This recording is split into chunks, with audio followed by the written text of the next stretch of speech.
and welcome to our interview with the speaker series for the United Astrology Conference 2026. I'm Melissa, and today we are joined by astrologer Gary P. Caton. Gary, can you please introduce yourself?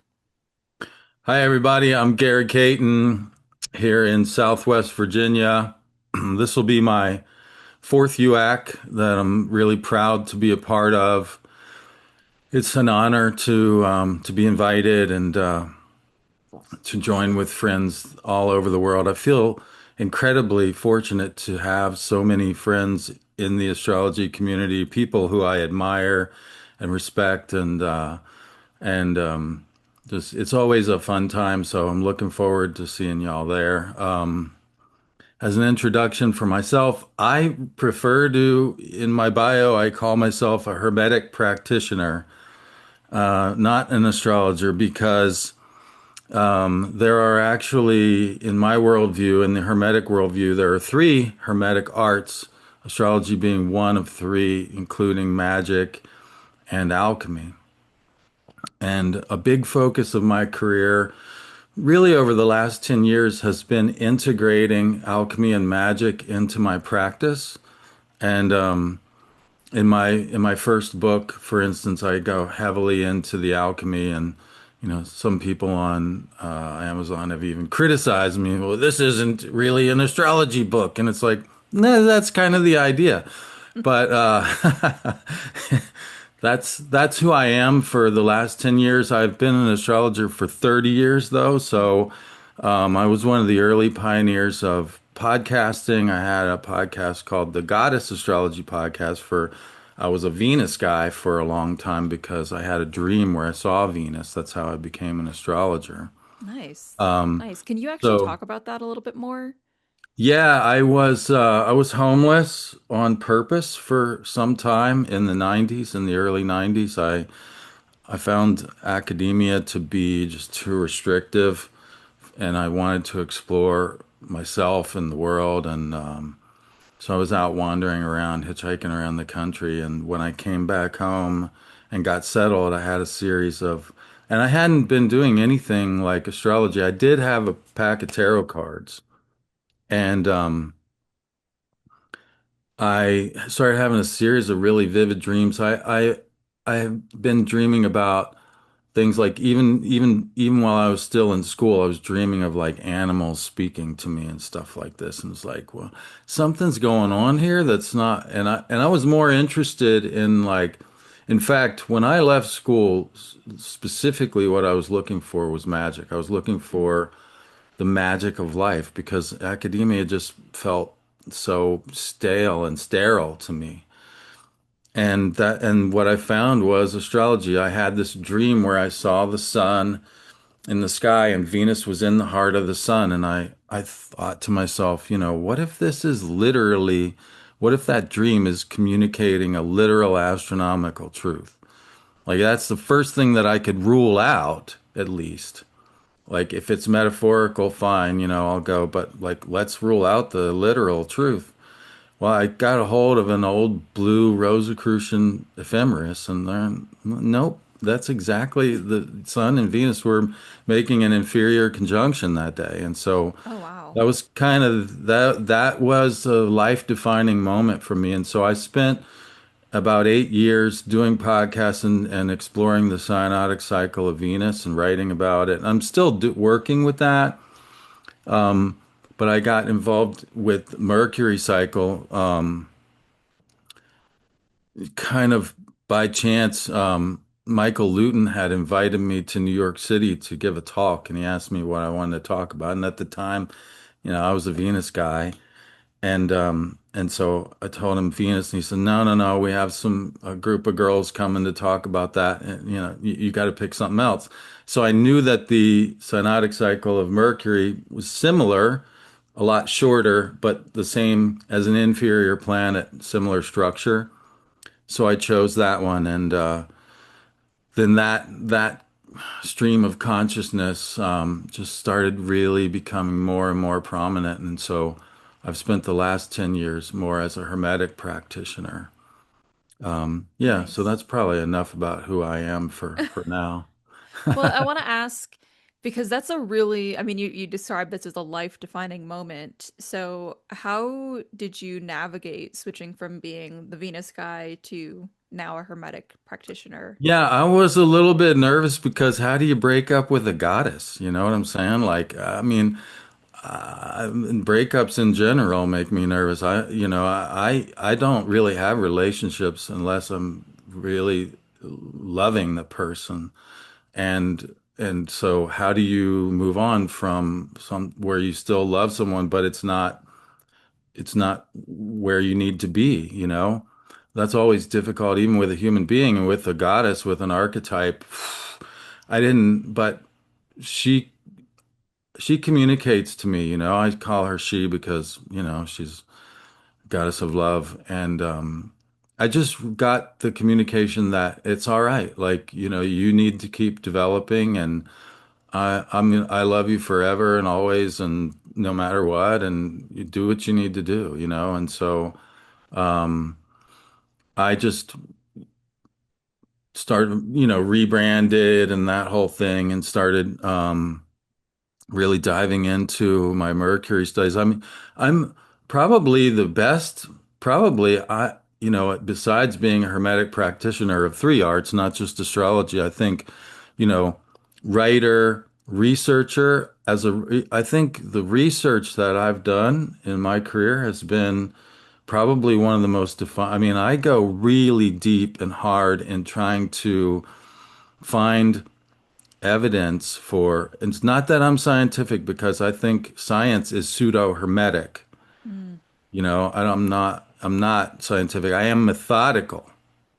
And so I started doing a lot of research into Mercury cycles and that ended up in my first volume, Hermetica Triptycha. I'm working on volume 2 now, which I'm hoping to release at UAC next Nice, year. nice. Yeah. The first volume at the last UAC in Chicago sold out like the first day, which was awesome. I mean, you know, I kind of wished I had brought more books, but it's kind of cool to sell out too. And so I thought, you know, what the heck? It's as good a place as any to have a book launch. And so I'm in the middle of doing a lot of research and writing for volume 2 now. Um, but yeah, the research aspect of it and really just getting deep into Mercury cycle and how it works. And I discovered things that, as far as I know, no one has ever, you know, realized before. Um, you know, I discovered that Mercury's alignments happen in a triptych. That's the triptych meaning a set of three. Mhm. That's the name for the book, my first book, Hermetica Triptycha. There's a series of alignments, and in the Emerald Tablet, it talks about this relationship between the above and the below. There's an alchemy is about bringing together opposites and like there's two and then two become three. Through the union of opposites, there's a third thing. There's a child produced. And so this blending of above and below is seen to be metaphorical and allegorical. But I started thinking, like, you know, what if it's literal?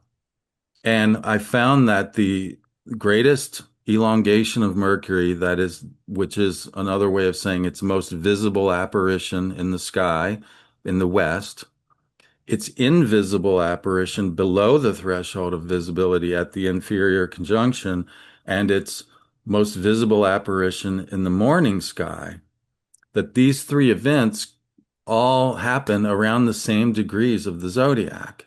Mm. So this conversation between above and below that the Emerald Tablet is talking about is literally encoded in the astronomy of Mercury. Um, and then and I was like, wow, wow, okay, so like, did I get lucky, or does that it have every single time? That's true, every single time, Nice. and then that takes about 40 days to complete. So that's like, so there's one cycle, and then there's three retrogrades in the same element each year, which is another cycle, and then it takes about 6 to 7 years to complete um, a cycle through the four elements, which is also in the Emerald Tablet, where it talks about it says the sun is its father, the moon is its mother, the wind carries in its belly, and the earth is its nurse. So that's like fire, water, air, earth, right? And Hmm. notably, that's reverse zodiacal order.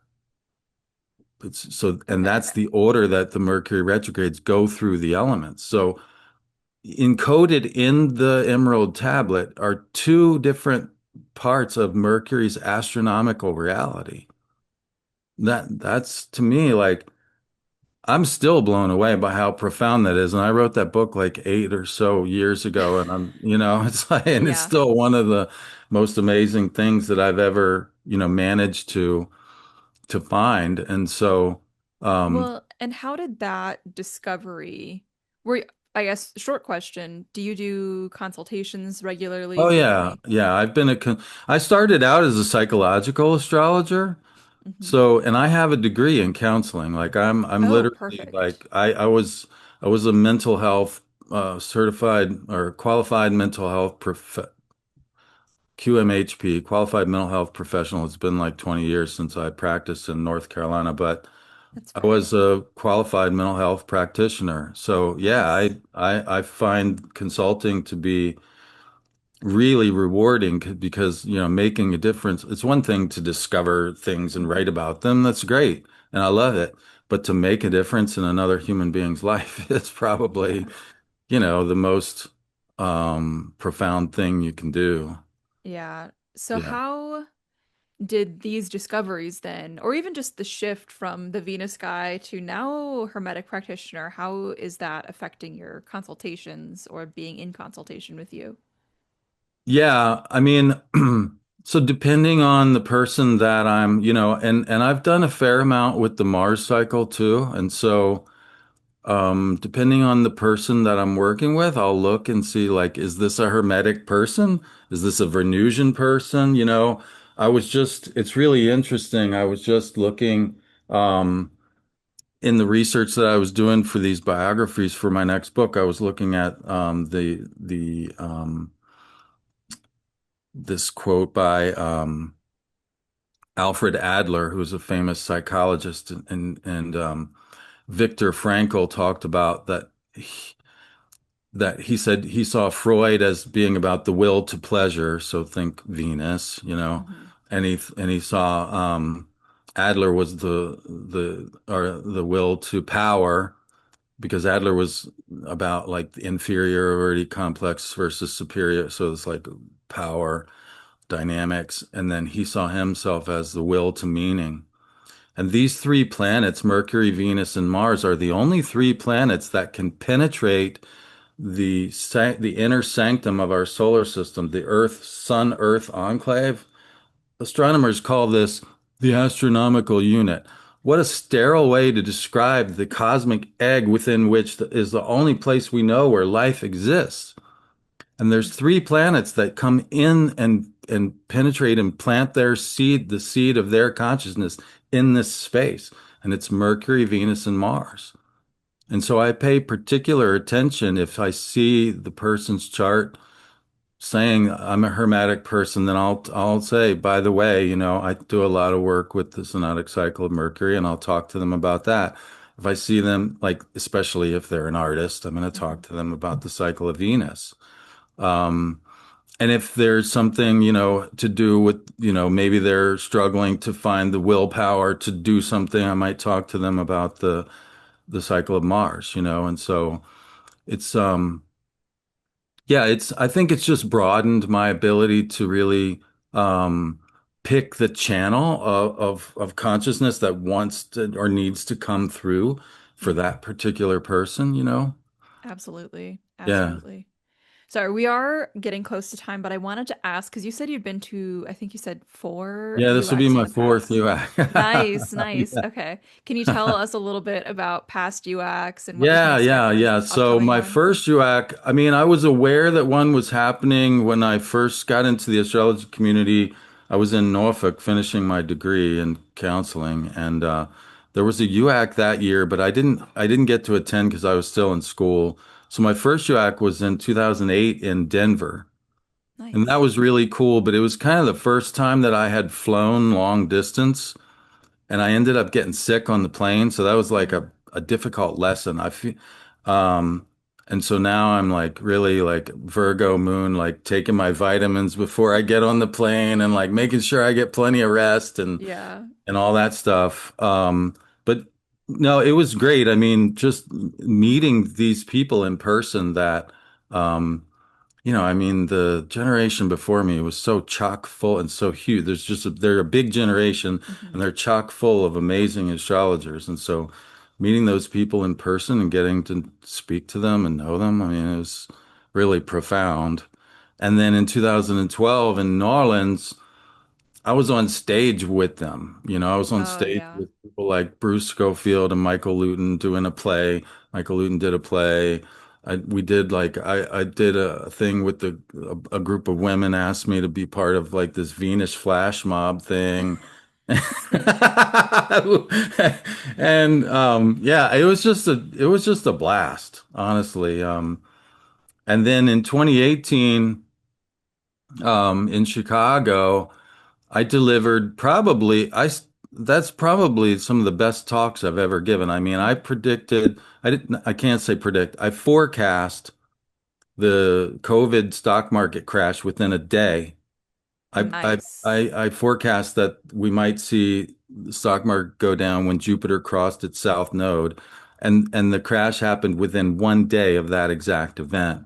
Hmm. Um, and so I feel like, yeah, that one wasn't quite as social for me. I mean, I got to hang out with the Astrology Hub people. They had a little party and stuff. Nice. Um, but yeah, it's kind of been like it's sort of like the Olympics of astrology, right? I mean, Yeah. so you want to bring your A game. Not that there's giving out medals or anything, but um, at first it was like a social thing for me where I got to meet a lot of really cool people and get to know them. But now and there's still that, and I'm looking forward because it's been a long time to seeing a lot of people that I know and love and respect. But it's also like I want to bring my book and bring my latest A game and really, Hmm. it's an opportunity to share the highest quality work that I have at the time with the world.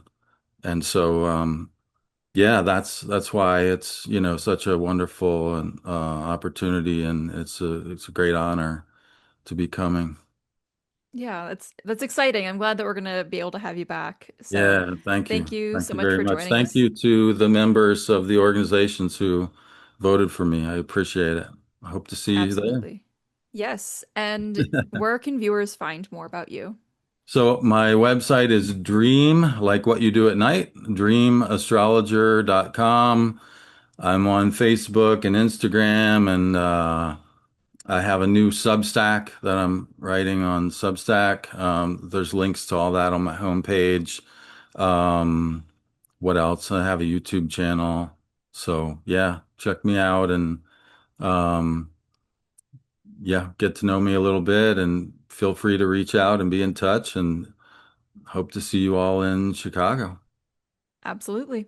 I will pop all of that in the description box down below. And Thank if you very viewers much. are looking for any more information on Gary or on any of our other speakers, then you can head over to uacastrology.com. But otherwise, thank you so much for joining us today. And thank You're you, everybody, welcome. for watching. Thanks for your help with the conference. Appreciate it. Of course, of course. I'm happy to help. All Thank right. you. Thank you for joining us today.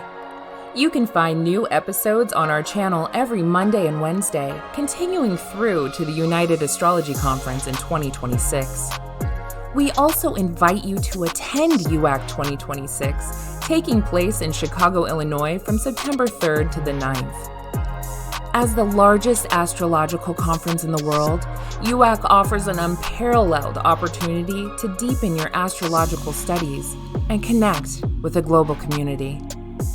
With over 270 lectures, more than 180 esteemed speakers, and 1,500 attendees, this gathering is a cornerstone event for both seasoned professionals and dedicated students of astrology.